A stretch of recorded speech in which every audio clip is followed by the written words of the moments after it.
علی بھائی اگلا سوال ہے، کسی ولی اللہ کی ولایت کو چیک کرنے کا طریقہ کیا ہے؟ اس حوالے سے کوئی فارمولہ ہے تو وہ بھی بتا دیں۔ عموماً کہا جاتا ہے کہ اولیاء اللہ کو نہ تو کوئی خوف ہوتا ہے اور نہ ہی غم۔ اگر ایسا ہی ہے تو دھماکے کی آواز سے بڑے بڑے علماء اور صلحاء بھی ڈر کر کیوں چونک جاتے ہیں؟ یہ تو انہی سے پوچھے نا کہ ایک سپیکر کی آواز پھٹتی ہے تو اولیاء اللہ بھی ایسے ہو جاتے ہیں، لا خوف علیہم ولا ہم یحزنون۔ فارمولہ بڑا آسان فارمولہ ہے۔ اگر آپ بریلوی ہیں تو بریلویوں کے بزرگ اولیاء اللہ ہیں، اور دیوبندیوں کے بزرگ جو ہیں وہ گستاخ رسول ہیں۔ اور اگر آپ دیوبندی ہیں تو دیوبندیوں کے بزرگ اولیاء اللہ ہیں، اور بریلویوں کے بزرگ جو ہیں وہ مشرک ہیں۔ اگر آپ اہل حدیث ہیں تو بریلوی دیوبندیوں اور شیعہ کے ساروں کے بزرگ جو ہیں وہ گمراہ ہیں، اور آپ کے بزرگ اولیاء اللہ ہیں۔ اور اگر آپ شیعہ ہیں تو باقی سارے فرق جو ہیں وہ فٹے منہ ہیں، بس وہی منہ ہیں۔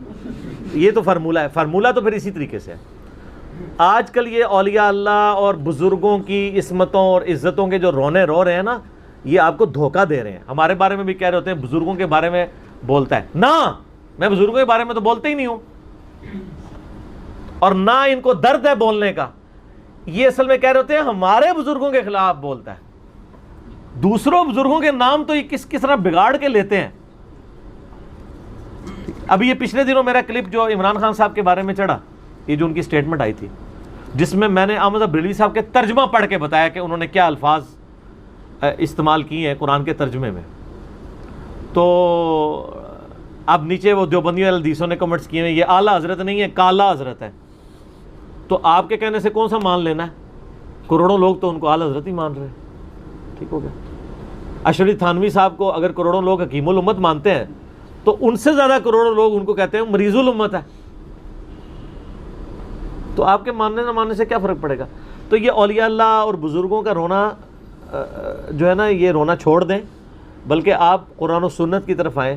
قرآن و سنت میں میرے بھائی کوئی فارمولہ نہیں ہے کہ دنیا میں آپ کسی کی ولایت کو نبی صلی اللہ علیہ وآلہ وسلم کے جانے کے بعد جج کر سکیں۔ آپ مجھے بتائیں نبی علیہ السلام کی مبارک زندگی میں بھی سورہ التوبہ میں آتا ہے کہ اے نبی، آیت نمبر 100، 101 اور 102، اے نبی علیہ السلام آپ کے اصحاب کے بارے میں یعنی ذکر ہوتا ہے کہ 3 گروہ ہیں۔ فرمایا سابقون الاولون من المہاجرین والانصار، سبقت لے گئے مہاجرین انصار جو سب سے آگے چلے گئے۔ اچھا، اور کہا وہ تو ایمان میں اعلیٰ ترین درجے کے ہیں۔ دوسرا فرمایا کہ مدینے اور ارد گرد کے لوگوں میں پکے منافق ہیں، اور ایسے منافق ہیں جن کو اے نبی تم بھی نہیں جانتے۔ آج کے دور کے وہ اولیاء اللہ ہیں کیونکہ قانوناً وہ صحابی ہیں، اور یہ کہتے ہیں کہ ایک عام صحابی کے پاؤں کی خاک جو ہے نا وہ غوث کتب سے افضل ہے۔ تو ظاہر ہے جب نبی علیہ السلام بھی نہیں جانتے کہ وہ کون ہے تو ظاہر ہے غوث کتب سے افضل ہیں وہ تو اللہ کو پتہ ہے۔ اور تیسرا فرمایا ملے جلے اعمال کرنے والے ہیں، اللہ تعالیٰ ان کو دیکھے گا۔ یعنی مسلمان تو ہیں لیکن ان سے برائیاں بھی ہو رہی ہیں، اچھائیاں بھی ہو رہی ہیں، یعنی کمزور درجے کے مسلمان ہیں۔ ہمارے ساتھ کمپیئر کرتے ہوئے نہیں، سیدنا ابوبکر، عمر، عثمان و علی رضی اللہ عنہ مجمعین کے ساتھ کمپیئر کرتے ہوئے ان کے ساتھ۔ تو یہ 3 کیٹیگریز وہاں پہ بیان ہوئی ہیں۔ آج کے دور میں کوئی شخص کسی کو ولی اس طریقے سے ڈکلیئر نہیں کر سکتا۔ اس زمانے میں بھی جو اولیاء اللہ تھے نا، ان کو ڈکلیئر کرنا بھی وحی کے ساتھ تھا، اور اگر وحی میں نہیں بتایا گیا تو نہیں پتا۔ ٹھیک ہو گیا؟ یہ ریکارڈنگ ہو رہی ہے، آپ نے کوشچن کرنا ہے کاؤنٹر لکھ کے دے دیجیے گا، کوئی مسئلہ نہیں، بعد میں۔ آج کی دیر میں ڈیٹ کے اندر کوئی شخص کسی کے بارے میں ولی ہونے کا سرٹیفکیٹ نہیں دے سکتا۔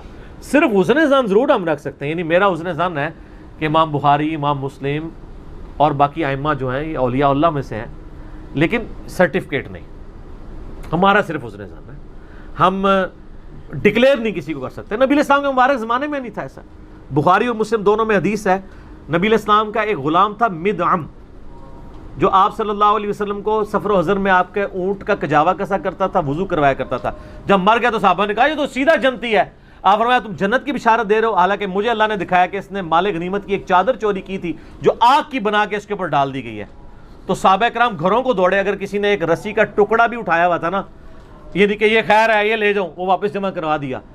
نبی علیہ السلام کو وضو کروانے والا، آپ کی سواری کا کجاوا کسنے والا، اس کی نسبت کام نہیں آئی ہے، اللہ تعالیٰ نے اس کو آگ کی چادر بنا دی ہے، وہ چادر۔ تو آپ اور میں تو اس کو اولیاء اللہ ہی سمجھتے ہیں نا، ٹھیک ہے نا؟ تو یہ اتنا آسان معاملے نہیں ہے جتنے لوگ سمجھ رہے ہوتے ہیں۔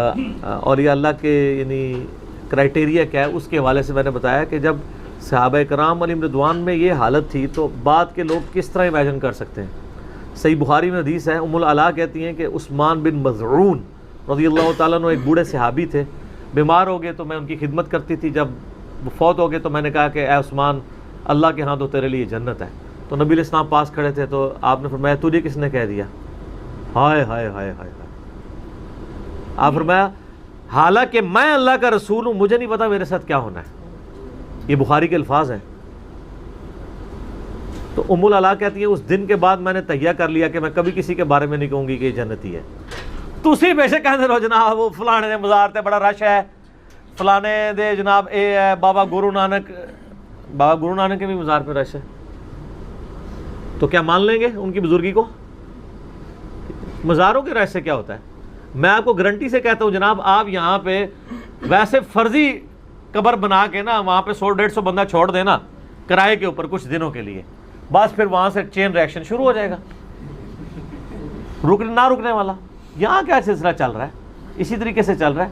یہ کوئی گارنٹی نہیں ہے مزار کے اوپر رش ہونا۔ آپ ذرا چلے جائیں گنگا کے اوپر 30 کروڑ ہندو ہر سال لاتے ہیں، تو گنگا کو بزرگی والا زمزم تو اتنے لوگ نہیں پی رہے ہوتے جتنے گنگا پہ جا کے لوگ نہا رہے ہوتے ہیں۔ تو اس طرح بزرگی نہیں ہو جاتی ہیں، یعنی علمی دلائل کے ساتھ چلنا چاہیے۔ اولیاء اللہ کی نشانیاں، یعنی اولیاء اللہ بننے کے لیے آپ کو کیا کرنے کی ضرورت ہے، وہ تو ضرور آپ کہہ سکتے ہیں کہ ہمیں قرآن و سنت نے ایسی تعلیمات دی ہیں۔ سورۃ الفرقان میں آخر میں جا کے 12 آیات جو آتی ہیں نا، اس میں نے مسئلہ 120 ریکارڈ کروایا تھا، اللہ کے ولیوں کی 12 نشانیاں، ٹھیک ہے۔ وعباد الرحمن الذین یمشون علی الارض ہونا، وہ والی آیات، اس میں 12 نشانیاں ہیں کہ ایک اللہ کے نیک بندے کو کیسا ہونا چاہیے۔ تو وہ اب ظاہر ہے پورا 1 گھنٹہ لگ جائے گا، وہ آپ دیکھیں، لیکن یہ کرائٹیریا ہے صرف اس کی طرف تگ و دو کرنے کا، باقی اس کو ڈیفائن کرنا کہ کون ولی بن گیا کون نہیں بنا وہی کے بغیر ممکن نہیں ہے۔ نبی علیہ السلام کی خود بخاری مسلم میں حدیث ہے، بعض اوقات تم میرے پاس مقدمہ لے کے آتے ہو، تم میں سے کوئی زیادہ چرب زبان ہوتا ہے تو میں دلائل کی روشنی میں اس کے حق میں فیصلہ کر دیتا ہوں، ٹھیک ہے، حالانکہ وہ ناحق ہوتا ہے۔ تو دیکھو اگر میں نے بھی فیصلہ کر دیا تو تم اپنے گھر آگ کا ٹکڑا لے کر جا رہے ہوگے، اگرچہ میں نے تمہارے حق میں فیصلہ کیا، تم تو جانتے ہو کہ تم جھوٹے ہو۔ نبی علیہ السلام بھی ظاہری شواہد کے اوپر فیصلہ کرتے تھے۔ صحیح بخاری میں حضرت عمر فاروق رضی اللہ تعالیٰ عنہ کا قول کتاب الشہداء چیپٹر میں ہے کہ جب تک اللہ کے نبی ہم میں موجود تھے تو اللہ تعالیٰ ہمیں وحی کے ذریعے غیبی خبریں دے دیتا تھا، جب سے نبی علیہ السلام دنیا سے چلے گئے ہم لوگوں کے ظاہری اعمال کے اوپر فیصلہ کریں گے اور ان کے دل کا معاملہ اللہ کے اوپر چھوڑیں گے۔ اور یار اگر حضرت عمر کا علم غیب، حضرت عمر فاروق کی ولایت یہ ہے تو تمہارے بابے کس کھاتے کے اندر ہیں؟ اور اس میں تو میں اکثر ان کو ایک پھکی دیتا ہوں کہ یہ انہوں نے جو کرائٹیریا بنائے ہوئے ہیں جی، وہ بزرگ ہمارے دلوں کا حال جان لیتے ہیں، یہ کر لیتے ہیں۔ میں نے تو بڑا معصومانہ سوال کیا کہ دلوں کا حال تو بہت بڑی بات ہے، میں اپنی میکینیکل انجینئرنگ کا فارمولہ لکھ کے دیتا ہوں کسی بزرگ کو، وہ دیکھ کے پڑھ کے مجھے بتا دے، ہائے ہائے ہائے ہائے ہائے، دیکھ کے۔ ابھی تو میں یہ پوچھوں گا نہیں کہ یہ اس کا مطلب کیا ہے، مطلب تو جس طرح قرآن کا ترجمہ نہیں ان کو آتا وہ بھی نہیں آتا ہوگا، صرف ریسائٹ کر دیں کہ یہ سائنس کون کون سے میں نے ڈالے ہیں۔ ہمارے تو ایک ایک فارمولے کے اندر 14-15 الفابیٹس آتے ہیں، کچھ لیٹن کے، کچھ گریک کے، کچھ، ان کو تو پتہ ہی کچھ نہیں ہوگا۔ یہ تو ہم کہہ ہی نہیں رہے کہ میں بتائیں کہ یہ فارمولہ کس چیز کا ہے، وہ تو کبھی یہ سارے مل کے بھی نہیں بتا سکتے، صرف ریسائٹ کر دیں کہ کیا لکھا ہوا ہے۔ تو یہ سب کے سب ان لوگوں کی اس طریقے سے کہانیاں چل رہی ہوتی ہیں۔ باقی یہ سوال جس نے کیا بہت زبردست ہے کہ اگر اولیاء اللہ کو کوئی خوف بھی نہیں ہے، کوئی غم بھی نہیں ہے، اس کا مطلب یہ لیتے ہیں جو، تو پھر تو جب اولیاء اللہ کے پاس اچانک چھوٹا سا اگر جو ہے وہ پٹاخہ چھوڑا جائے تو ان کو یوں نہیں کرنا چاہیے، لا خوف علیہم ولا۔ ایسے آپ کا کیا خیال ہے، ہوگا کہ نہیں؟ سارے ایسے کریں گے نا؟ کریں، کیوں نہیں کریں گے؟ یہ انسانی جبلت ہے۔ لا خوف علیہم ولا هم یحزنون، سورہ یونس کے اندر آیا ہے، الا ان اولیاء اللہ لا خوف علیہم ولا هم یحزنون۔ یہ آخرت کا معاملہ ہے کہ قیامت والے دن جس نے اللہ کے لیے زندگی گزاری، قیامت والے دن نہ اسے کوئی خوف ہوگا نہ اسے کوئی غم ہوگا۔